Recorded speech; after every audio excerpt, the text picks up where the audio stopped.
中共中央决定，陈全国同志不再兼任新疆维吾尔自治区党委书记、常委、委员职务，另有任用。马兴瑞同志任新疆维吾尔自治区党委委员、常委。 Xitayning Uyg'ur avtonom rayoniga yangi tayinlangan partko'p sekretari Ma Xingrui Shi Jinpingning Xinjiangni idora qilish siyosatida davomli ching turadiganligini bildirgan. Xinjiang gazetining xabar qilishicha, Ma Xingrui 26 dekabr yakshanba kuni rayondagi kadrlarga qilgan so'zida Shi Jinpingning o'rinlashtirishini davomli ijro qilib, rayonda ijtimoiy muqimlik va ommaviy tartibni izchil qo'g'daydiganligini aytgan. Kuzatuvchilarning aytishicha, Ma Xinruining bu so'zlari ba'zi g'arb davlatlari, xalqaro mustaqil sud mahkamasi va kishilik huquq tashkilotlari tomonidan irqiy qirg'inchilik deb ayblangan Xitoyning Xinjiang siyosatida buningdan keyin cho'ng o'zgarish bo'lmaydiganligining beshorati ekan.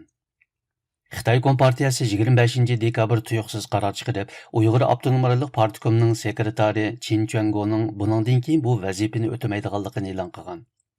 Uning o'rniga Guangdong o'lkasining boshlig'i Ma Xinruini o'tkab kelgan. 2016 yili Chinchuanga Uyg'ur rayoni partkomining sekretari qilib tayinlangan. Shuningdan keyin Uyg'ur tili ma'rifning barliq sohasidan siqib chiqarilgan. Uyg'ur milliy kimligi zarbi nishoniga aylangan.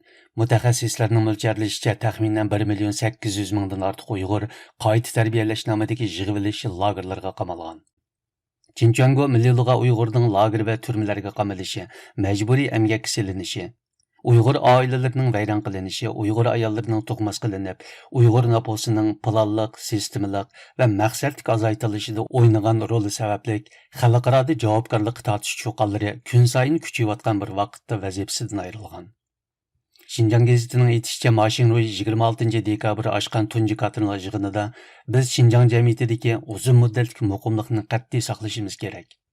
Osonga to'xtamagan bu muqimlikni orqaga qaytarishga yo'l qo'ymasligimiz lozim degan. O, so'zining mutlaq ko'p qismida Shi Jinping ideyasini va uning Xinjiangni idora qilish planini davomli ijro qilganligi, yuqori sifatli iqtisodiy taraqqiyotni olg'a suradiganligini qayd qilgan, biroq u konkret ijroatlar to'g'risida tafsiliy to'xtalmagan. 2017 yildan boshlab Guangdongga partkomi sekretari qilib tayinlangan Ma Xingrui Amerika prezidenti Jo Bayden Uyg'ur rayonida ishlab chiqarilgan majburiy emgak mahsulotlarini cheklash to'g'risidagi Uyg'ur majburiy emgakining oldini olish qonun loyihasiga imzo qo'yib, uni rasmiy qonunga aylantirgan bir vaqtda partkom sekretarligiga yuklagan. Ma'lum bo'lishicha, Ma Xingrui Guangdongga dunyoning har qaysi joylaridan keladigan chet el mablag'lari va shuningga munosabatli o'tirg'i chiqadigan majburiy emgak masalalariga nihoyat pishiq ekan. Ma Xinruining Amerika prezidenti Jo Bayden Uyg'ur majburiy emgakining oldini olish qonuniga imzo qo'ygan. Bunday bir mezgilda Uyg'ur rayoniga yo'tkilishi diqqat qo'zg'amoqda.